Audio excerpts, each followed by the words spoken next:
कहानी राजा और रानी का रहस्य।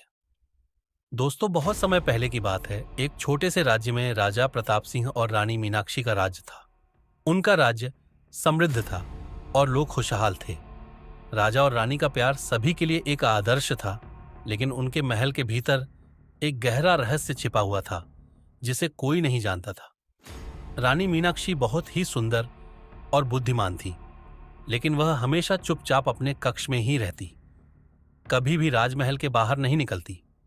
लोग कहते थे कि वह एक अजीब बीमारी से ग्रसित है, जिससे वह कभी बाहर नहीं आ पाती।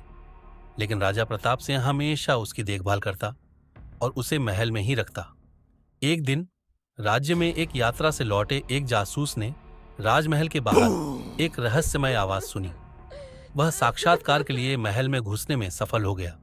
महल में प्रवेश करते समय उसने एक गहरी गुफा के दरवाजे को देखा, जिसे राजा ने हमेशा बंद कर रखा था। उसे यह सब बहुत अजीब लगा और उसने गुफा के बारे में कुछ छानबीन शुरू कर दी। जासूस को एक पुराने शिलालेख मिला जो राजा के दादा के समय का था। उस शिलालेख में लिखा था, एक अजीबो भाषा में मंत्र लिखा था जिसे पढ़ने में जासूस असमर्थ था। यह मंत्र गुफा के बचाव के लिए था, ताकि राज्य का संतुलन न बिगड़े। आखिर गुफा में क्या था जिसे राजा ने बंद कर रखा है? 10 साल पहले की बात है। राजा के महल के पीछे एक दासी का घर था। वह दासी दिखने में सुंदर और आकर्षक थी। उसका चेहरा स्वर्ग के परी के समान था और राजा के महल में एक सुंदर और आकर्षक नौकर था, जिससे उस दासी का प्रेम प्रसंग चलता था। गौर करने वाली बात यह है कि राजा भी उस दासी से एक तरफा प्रेम करता था और कई बार अपने प्रेम को दासी के सामने जताया भी, लेकिन दासी इसके लिए तैयार नहीं थी। इस उदंतता के लिए राजा प्रताप कई बार अपने सैनिकों के द्वारा दासी को सताता भी था। एक रात की बात है। उस दिन अमावस्या की रात थी। दोनों प्रेमी उसी गुफा में मिलने के लिए गए हुए थे। किसी तरह राजा प्रताप के गुप्तचरों की इसकी खबर लग गई। ये खबर तुरंत राजा प्रताप के पास पहुंची। राजा तुरंत अपने सैनिकों के साथ उस गुफा में पहुंचे। वहां दोनों प्रेमी को नग्न अवस्था में देख राजा प्रताप आग बबूला हो गए और गुस्से में उस दासी का सिर धड़ से अलग कर दिए और उस नौकर को माफी मांगने पर उस समय माफ किए, लेकिन सैनिकों को आदेश दिए इसे बंदी बनाया जाए।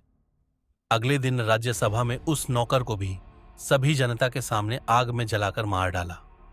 कुछ दिन बीत गए। रानी मीनाक्षी के सपनों में वह दासी आने लगी और रानी से इंसाफ की गुहार लगाने लगी। एक रात छुपके से रानी उस गुफा में जा पहुंची। जाते ही वहां एक भयानक दृश्य देखी और बेहोश हो गई। सुबह हुआ। राजा प्रताप ने रानी को नहीं देखा और परेशान होकर कुछ सैनिकों को उनको खोजने के लिए भेजा। सैनिक खोजते खोजते जब गुफा में पहुंचे तो वहां रानी की लाश मिली। सैनिकों ने यह बात राजा को बताई। राजा दौड़े दौड़े गुफा में पहुंचे। बात बीत गई। रानी की अंतिम संस्कार हुआ। संस्कार के अगले ही दिन राजा के सपने में रानी मीनाक्षी और दासी आने लगी और राजा प्रताप को मारने की कोशिश करने लगी।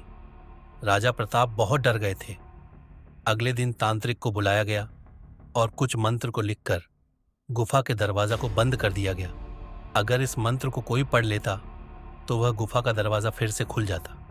जो जासूस राजा के यहाँ आया था वह बहुत ही ज्ञानी था और उस मंत्र को पढ़ने में सफल रहा, लेकिन दरवाजा खुला नहीं। पर रानी मीनाक्षी की आत्मा जागृत हो गई और उसी दिन से उस राजमहल में चक्कर काटने लगी और लोगों को मारने लगी। अगला एपिसोड